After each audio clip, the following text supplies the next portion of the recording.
So, have you ever noticed that the absolute kindest person in the room is also like often the loneliest? Oh, yeah. Yeah, absolutely. Like, just picture the dynamics in your own life right now, you know? There's almost always that one person. Maybe it's a friend you've had for years or a coworker or maybe you're actually just picturing yourself. Right, the one who constantly makes space for literally everyone else. Exactly. Think of the person who always stays late to clean up after the dinner party. Or they're the designated listener for everyone's drama, the first to forgive a slight, the one who just endlessly accommodates a sudden change of plans. Yeah, they're like this endless well of consideration. They really are. And yet, somehow, when you actually look at their life, they are the one person no one ever seems to make space for. It's so true.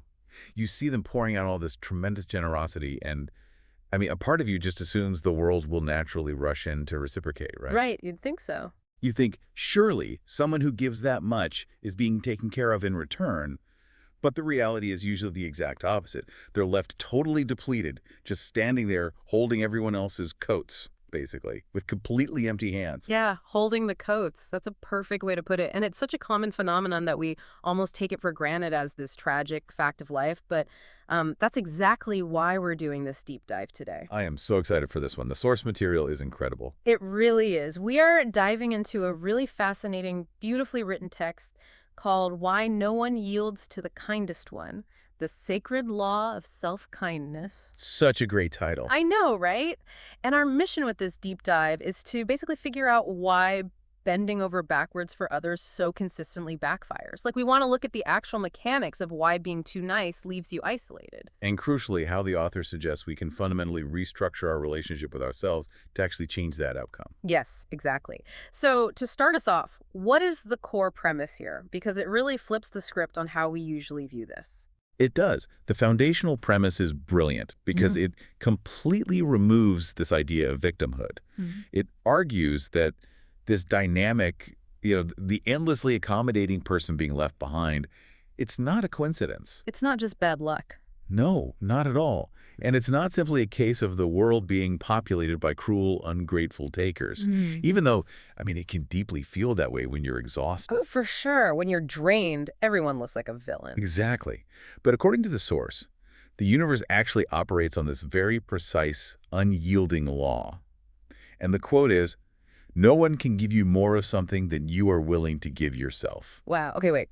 Let's just pause on that. No one can give you more than you give yourself. That is a massive statement to just throw down. It really is. So, if we think about how that actually works in practice, the text argues that the world simply accepts the terms you offer. It just mirrors whatever reality you inhabit. Right. It's mirroring you. Yeah, so if you make this quiet, almost unconscious agreement with yourself that you come last, that your needs are secondary, that your time is totally expendable, the world doesn't fight you on that. It just agrees with your assessment. Exactly. Hmm. If you decide you're at the bottom of the priority list, everyone else will just naturally and effortlessly place you there too. Yeah, and the author actually refers to this mechanism as a somatic relational principle. Okay, that sounds super dense. Somatic relational. Right. It sounds super academic, Yeah. but somatic just meaning of the body and relational meaning how we interact. So it points to something incredibly grounded in our everyday lives. Okay, so what does that actually look like for us? Well, it means the field of relating between two human beings is always an act of negotiation. But the negotiation isn't happening with words. It's happening based on what each person physically and emotionally claims for themselves. The world mirrors what you embody. Oh, I see. So it's not about what you politely say you want out loud. Yeah. It's about what your daily, hour-by-hour actions prove you actually believe you deserve. Exactly that. Let's look at a really specific scenario from the source to illustrate this, because it helps clarify things. Say you routinely override your own tiredness to help someone else. Okay, I think we've all been there. Right. You had a grueling week, you are physically exhausted, but a friend calls and needs a massive favor. And instead of saying, I need to rest, you push through, you ignore your body, and you do the favor anyway. Yeah. The implicit message you are broadcasting into the relationship in that moment is, and this is a quote, "My tiredness is not a real event." Oh, man, not a real event. That phrasing hits incredibly hard. It does. Because you're physically acting as if your tiredness literally just doesn't exist. You're overriding it. And because you're acting as if your own exhaustion is just an illusion or some inconvenience to be ignored, the people around you act coherently with the reality you're broadcasting. So they start treating your exhaustion as if it doesn't matter, too. Exactly. Simply because you are treating it as if it doesn't matter. And this is a really crucial distinction the author makes. When people ignore your needs in these situations, it is rarely malice on their part. That's so hard to accept sometimes. It is. But it's coherence. They are just reading the room you designed. You know, I actually think about this a lot like an office environment. Oh, yeah. How so? Imagine a manager who implements a strict, my door is always open policy. Like, no matter how deep in focus they are, no matter how close to a major deadline, they absolutely refuse to ever shut their office door. Okay. Yeah, I've worked for that person. Right. And naturally, their team assumes their time is just always up for grabs. People walk in, they interrupt them all day long with super minor questions. Because the door is open. Exactly. And eventually, that manager is staying until like 9 o'clock at night just to finish their own work. And they start building up this massive, quiet resentment toward all their coworkers. They're sitting there thinking, can't they see I'm busy? Why are they taking advantage of me? Yes. But the coworkers aren't being malicious. They're not trying to ruin the manager's life. They're just walking through an open door that the manager absolutely refuses to shut. That analogy captures the mechanics of this perfectly. You've basically broadcasted, I am perpetually available. And the entire social ecosystem has organized itself around that stated reality. Right. But there's this profound shift that happens when you finally change the broadcast. The text points out that when you start treating your own internal experiences, your hunger, your grief, your joy, your desperate need for, like, 30 minutes of silence. As actual real events. Yes, as real events that are just as valid as anyone else's. When you do that, the whole relational field reorganizes. You start actually closing the office door sometimes. You just say, I am not available right now. Right. You acknowledge your own human limits. Right. And what the text observes about this transition is super fascinating. When you begin enforcing these limits, the people who cannot meet you at that new level. The ones who are maybe taking advantage. Yeah, the ones who relied entirely on you having no boundaries so they could just take what they needed, they tend to drift away. Their access is restricted, so they leave. Which feels scary, honestly. It does, but listen to the flip side. The people who can meet you at that level, the ones who actually care about your well-being, they draw closer. So your relationships don't decline when you become more self-honoring. They clarify. They clarify. I love that. The noise leaves and the genuine connection remains. Exactly. But, okay, if closing that metaphorical office door is so incredibly effective, why is it so terrifying for the kindest people to actually do it? That is the million-dollar question. Right. If we know we're exhausted and we know this resentment is building up inside us, why do we keep saying yes? Well, the source suggests it has everything to do with where our giving actually originates. Like, are we giving because we genuinely want to, or are we giving because we're completely terrified of what happens if we stop? Ah, okay. The text makes a really sharp distinction here between giving from a wound and giving from a well, right? Yes, exactly. Let's start with the healthier of the two, which is giving from a well. This simply means you are giving because you are full. You're resourced. Right. You've already taken care of your own baseline needs, you feel secure, and you don't need the exchange to work out perfectly in order to remain whole. Yeah. You're just sharing the overflow of your own energy. It's totally unattached. It's like pure, uncomplicated generosity. If someone doesn't say thank you in the exact right way, it doesn't crush you because your well is still full regardless. Exactly. Giving from a wound, however, is an entirely different mechanism. When you give from a wound, you are giving in order to earn your place in the room. Ooh, earning your place. Yeah. You're volunteering for the hardest tasks so that someone will finally see your value or finally decide to stay with you. It's deeply rooted in this unconscious fear that if you ever stop being immensely useful or relentlessly accommodating, You'll be abandoned. yes, you harbor this terror that without your constant utility, your mere existence will be deemed too much for people to handle. Okay, I really have to push back on this idea, though, or at least play devil's advocate for a second, because I can hear people wondering about this. Here, go for it. I understand the psychological difference for the giver, right? Wound versus well.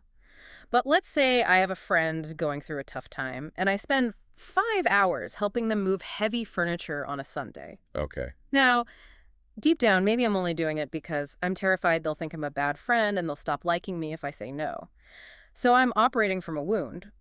But the objective reality is my friend still got their furniture moved. They did? They still received the labor, so why would people react poorly or distance themselves from someone who is doing these incredibly helpful things, regardless of the internal motive? Like, the outcome is exactly the same, isn't it? I totally get why you'd think that. Huh. But you're only looking at the physical transaction, the moved furniture, Yeah. and you're completely ignoring the emotional data transferring between the two people. Emotional data. Yeah. The source addresses this directly through the physical somatic reaction people have to different kinds of giving. Human nervous systems are highly, highly attuned. People's bodies can actually physically feel the difference between a well and a wound. Wait, really? Like, physically? Yes. When someone receives help from a person who is giving from a place of deep insecurity, there is a subtle contraction that happens in the receiver's body. A contraction, so their nervous system actually tightens up. Exactly. The receiver might not even be able to articulate it out loud, but it activates this low-grade sense of guilt or obligation or just helplessness. Mhm. The text describes this brilliantly. It says people don't know how to cleanly receive what's being offered because the offering comes wrapped in a quiet hunger. Oh, wow, a quiet hunger. That paints such a visceral picture. It really does. It makes me think of like someone cooking an incredibly elaborate, exhausting meal for you, but as you eat it, you can just feel them staring at you, desperately needing you to praise the food over and over again just to validate their entire existence. Yes, that is the perfect example. Like, the food might be objectively delicious, but suddenly it's very hard to swallow. The meal isn't really a gift anymore. It's like a down payment on the validation they need from you. Right, the exchange isn't free. The labor is completed, sure, but the emotional cost transferred to the receiver is immense. And to counter this destructive dynamic, the text introduces a really compelling visual metaphor. Oh, this is the Mommy Gaia teaching. I love this part. This is honestly one of the most vivid sections of the source. It's so good. Break it down for us. So the text talks about Gaia, the great ancient Mother Earth figure, but it scales her down into this chibi-style version. And for anyone listening who is unfamiliar with the term, chibi is an art style usually found in animation, where characters are drawn smaller, rounder, and just much cuter. Like super approachable. Exactly. So imagine the small, bright-eyed, round-cheeked, highly approachable version of Mother Earth. It's a very tender image, but the lesson attached to it is actually surprisingly firm. Right, because the crucial detail about this Chibi Gaia is that she doesn't just endlessly produce and give, she also receives. Like, she lets the rain fall into her. She takes in the roots of the trees. She's bidirectional. Yes. And most importantly, she absolutely never apologizes for being the ground. She doesn't make herself completely flat and featureless, just so humans can walk across her without ever stumbling. She has mountains. She has deep valleys. She insists on taking up space. And if we translate that metaphor back to human relationships, making yourself flat and featureless is the exact mechanism of giving from a wound. Wow. Yeah, sanding down our rough edges. Precisely. When we're terrified of losing people, we literally erase our own contours. We hide our opinions, we suppress our needs, we try to make the environment totally frictionless for everyone else. But think about walking on a perfectly flat, featureless plane with zero friction. It's totally disorienting. Exactly. Humans need to know where the edges are. If you don't have personal contours, people actually feel ungrounded and unsafe around you because they literally don't know where you end and they begin. Which means all that immense effort to be frictionless is actually making the people you love uncomfortable. It is. And this leads us to what is easily the most challenging, probably uncomfortable truth in the entire text. If giving from a wound creates guilt, an obligation, and a lack of edges, it fundamentally alters the power dynamic of a relationship. Yes. And for anyone who strongly identifies as a people pleaser or a relentless caregiver, this specific insight is going to provoke a lot of resistance. Oh, it really is. Because the text argues that endless generosity, when it's taken to its extreme, is actually a covert form of control. Which sounds crazy at first, right? It does. How can being constantly kind and absorbing everyone else's pain be controlling? You have to look at the structural outcome of the behavior rather than just the polite intention. The logic the author lays out is honestly airtight. When you constantly absorb the stress in a room, when you accommodate every single request, and when you forgive every slight without ever requiring anything in return, You permanently lock yourself into the role of the giver. yes. And by monopolizing that role, you ensure that you never have to be the vulnerable receiver. You create this impenetrable fortress of helpfulness. That's exactly it. Mm, It subtly maintains a high ground power position yeah. because by refusing to ever need help, you foreclose reciprocity.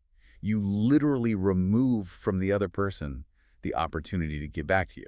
So it's always a one-way street. Always. And the text notes that friends and partners start to feel vaguely suffocated in this dynamic because the relationship only moves in one direction. They are perpetually being ministered to, but they are strictly forbidden from ever ministering to you. Right. They're never allowed to be the strong one because you never ever allow yourself to be weak. It's exhausting for everyone. But the text is incredibly gentle on explaining this, which I think is so important to point out. It makes it clear that this control isn't malicious. No, not at all. Like, you aren't sitting there scheming, thinking, I will dominate my friend group with my relentless baked goods and my superior listening skills. Right. You're not an evil mastermind. It is entirely driven by fear. It's this deep-seated fear that if you actually drop the giver persona and ask for something like, if you admit you're struggling, or if you become a burden, the other person will realize you aren't worth the trouble and just leave. The giving is a defense mechanism to prevent abandonment. The core fear is, if I become inconvenient, will they still stay? That's heartbreaking, really. It is. But the expert insight here from the source is summarized in a single, just devastating quote. The author writes, "Bidirectional is the only way love is love and not service delivery." Oh, man. Love is love and not service delivery. That is so sharp. If you're constantly providing logistical and emotional support for someone, but you aggressively deflect whenever they try to support you, you aren't actually in a relationship with them. You're basically operating as their concierge. You really are. And the beautiful paradox the text reveals is what happens when you finally stop playing the concierge. What happens? Well, when you start asking for help, when you allow yourself to have a bad day and just be inconvenient, the people who genuinely love you don't run away. They actually physically relax. Because now they're finally allowed to participate. Like, they're finally allowed to love you back. Exactly. The one-way street becomes a two-way street. That subtle, really uncomfortable power dynamic dissolves, and true intimacy can actually begin. Okay, so if the goal is to stop delivering a service and start actually engaging in bi-directional love, how do we make that pivot?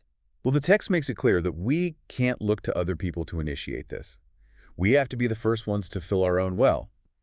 And the methodology for doing this is a practice the author calls avid self-kindness.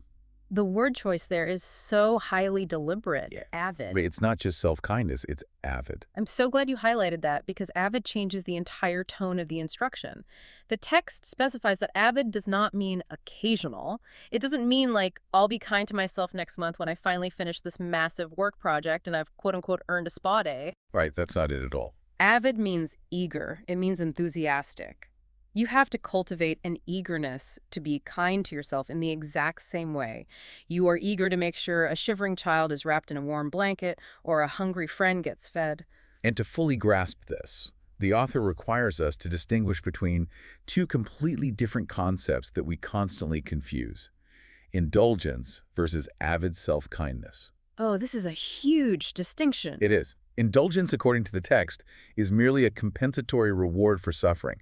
It's the mentality of, I had a miserable week where I totally ignored all my boundaries, I let my boss yell at me, and I skipped all my meals, so I'm going to drink a bottle of wine and eat an entire cake tonight. Right. You're just numbing out. Yeah, that is indulgence. It's treating a symptom.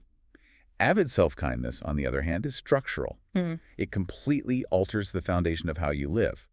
The text summarizes it perfectly when it says, it is the floor, not the ceiling. It's the absolute baseline of how you operate. And the source provides some highly specific, practical examples of what this structural kindness actually looks like on, say, a random Tuesday afternoon. For one, it looks like registering your own needs before they escalate into screams. Yes, it means noticing a slight frustration before it turns into full-blown resentment. It means not waiting until your blood sugar crashes and your hands are literally shaking to finally eat a meal. Right. It means stepping away from the computer long before you reach the point of total crying burnout. And it also means establishing a baseline of decency in how you speak to yourself in your own head. The self-talk is so huge. It really is.